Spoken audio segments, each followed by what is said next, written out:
আপনাকে যদি প্রশ্ন করা হয় একটি বাইকের ইঞ্জিন অয়েল কত কিলোতে পরিবর্তন করবেন, তাহলে নিশ্চয়ই আপনি উত্তর দেবেন 1000, 1500, 2000 বা 2500 এমনই। কিন্তু এই যে এত হাজার কিলোতে ইঞ্জিন অয়েল চেঞ্জ করতে হবে, এই ধারণাটা কি ঠিক, নাকি একটি ব্যবসা করার ধান্দা? সো আজকে এই টপিকে খুঁটিনাটি আলোচনা করব আপনাদের সাথে। আসসালামু আলাইকুম, আশা করি আপনারা সকলেই সুস্থ আছেন। সো ইঞ্জিন অয়েল নিয়ে আমাদের দেশের বাজারে অনেকটাই ভ্রান্ত ধারণা আছে। তো আজকের ভিডিওটি যদি আপনি দেখেন, তাহলে আপনি এতদিন যে টাকাগুলো নষ্ট করেছেন অহেতুক, সে টাকাগুলো নতুন বছরে আপনার আর নষ্ট হবে না। 1000 কিলোতে মোটরসাইকেলের ইঞ্জিন অয়েল পরিবর্তন করতেই হবে, এই ধারণাটা বা সূত্র আমাদের মাথায় সেট করে দেওয়া হয়েছে। এই সূত্রটা সম্পূর্ণ ভুল। কেন ভুল, সেটাই আমি আমার অভিজ্ঞতার আলোকে আপনাদের সাথে শেয়ার করছি। এই বিগত বছরে আমি আমার বাইকের মিনারের ইঞ্জিন অয়েল ইনস্টল করছিলাম। ইঞ্জিন অয়েলটি কোন কোম্পানির সেটা আমি নাম বলবো না। 650 কিলো বাইক রাইড করতে আমার কেন জানি গিয়ার শিফটিংয়ের সমস্যা হচ্ছিল। অবশেষে আমি গ্যারেজে নিয়ে গিয়ে ইঞ্জিন অয়েলটি ড্রেন দিই।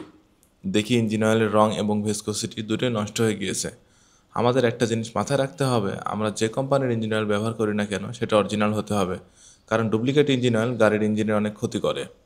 পরের বার আমি মতুলের কোম্পানির 7100 10W30 ফুল সিনথেটিক ইঞ্জিন অয়েলটি ইনস্টল করি। এখন অবধি 2200 কিলো চালাচ্ছি, কোনো সমস্যা ফেস করি নাই। তো এজন্য আপনার সাথে শেয়ার করছি, বাইকের ইঞ্জিন অয়েল 1000 বা 1500 হলেই পরিবর্তন করতে হবে, এটা ঠিক না। তো এখন কথা হচ্ছে, তাহলে ইঞ্জিন অয়েল চেঞ্জ করব কত হাজার কিলোতে বা কত কিলোতে ইঞ্জিন অয়েল চেঞ্জ করতে হবে?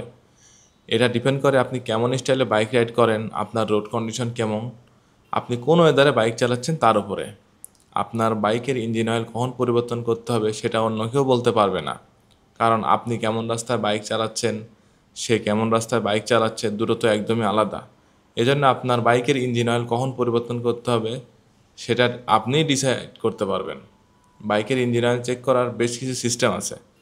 আপনারা যদি সেই সম্পর্কে জানতে চান, তাহলে কমেন্ট করে জানান। আমি আমার পরবর্তী ভিডিও কিভাবে বাইকের ইঞ্জিন অয়েল চেক করতে হয় তার উপরে বিস্তারিত ভিডিও বানাবো। আজকে আমি বাইকের ইঞ্জিন অয়েলের উপরে এই যে ভিডিওটি বানাচ্ছি, এটা বানানোর উদ্দেশ্য একটাই, আমরা সবাই জেনে অথবা নিজের অজান্তেই নিজের কষ্টের টাকাগুলো নিজেরাই নষ্ট করছি।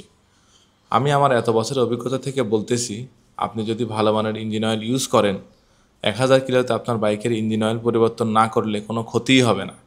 আমার কথা বিশ্বাস না হলে আপনি নিজেই এক্সপেরিমেন্ট করে দেখবেন। সো আজকের ভিডিওটি বানানোর উদ্দেশ্য ছিল প্রতিটি বাইকার ভাইকে সচেতন করা, যেসব ভাইয়েরা 1000 কিলো হলেই বাইকের ইঞ্জিন অয়েল পরিবর্তন করে ফেলেন।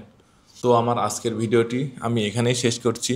আমার এই ভিডিওটি আপনাদের কাছে ভালো লাগলে অবশ্যই লাইক করবেন। আর যেসব ভাইয়েরা অলরেডি লাইক করছেন তাদেরকে ধন্যবাদ।